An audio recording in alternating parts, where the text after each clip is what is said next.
Waouh, trop bien, t'as plein de nouveaux followers sur Insta. T'as des filles qui t'écrivent. Il y a des filles bouchères aussi. Ah ouais. Avoir le soutien des gens là, jusqu'à l'UNESCO, j'ai besoin pour montrer que le projet est important, Ouais. c'est super. D'ailleurs, n'hésitez pas à le soutenir vous aussi sur @VictorUnesco. Super important. Tous à l'UNESCO. Je vous présente mon pote Victor. Il est boucher et il est tellement fier de son métier qu'il a décidé de le faire entrer à l'UNESCO. Il m'a invité à faire le tour de France pour me faire comprendre à quel point il est important d'honorer ce savoir-faire unique.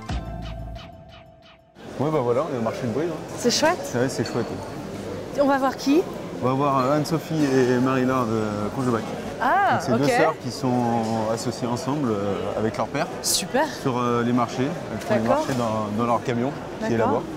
Alors c'est à qui, mesdames, s'il vous plaît? Pas trop mince, mais pas trop épaisse. Entre les deux, mon cœur balance, c'est ça?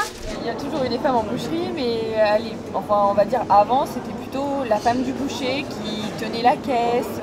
Ah oui, Voilà. on connaît. Alors que maintenant se développent donc des vraies bouchères, quoi. Ça veut dire qu'on des os, on des coupes et on est capable d'assumer nos entreprises toutes seules. Vous êtes un peu la représentante du girl power de la boucherie, quoi. C'est ça. Girl power.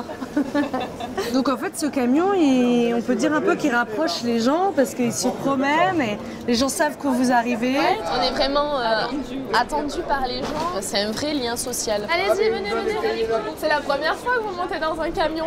Moi, j'irais bien faire un tour dans les villages avec vous. Ah ben pas de problème, c'est la bienvenue. Même toi, Victor, tu viens quand tu veux. Pas de soucis. On va aller à Limoges maintenant. Bon voyage alors. Merci À beaucoup. bientôt. Merci. À Merci. bientôt. Merci. Bon voyage.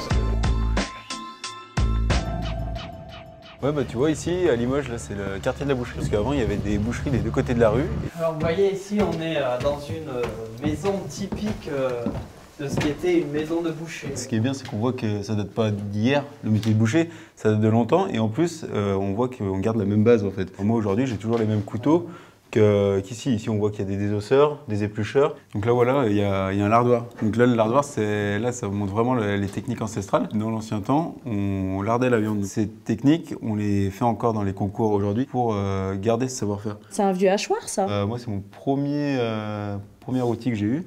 C'est ma grand-mère qui me l'avait offert. Parce que je travaillais beaucoup avec elle dans la viande comme j'ai commencé tout petit.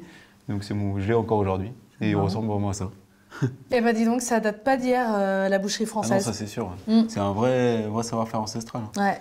Donc voilà, c'est pour ça que c'est important de le faire entrer au patrimoine de l'UNESCO. Ouais, bah je te comprends, c'est une très bonne idée.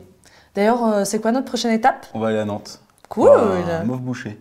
Un quoi? Un MOF boucher, donc c'est un meilleur ouvrier de France de boucherie. D'accord. Et bah allez. Eh ben allez, en route vers le MOF boucher. C'est parti.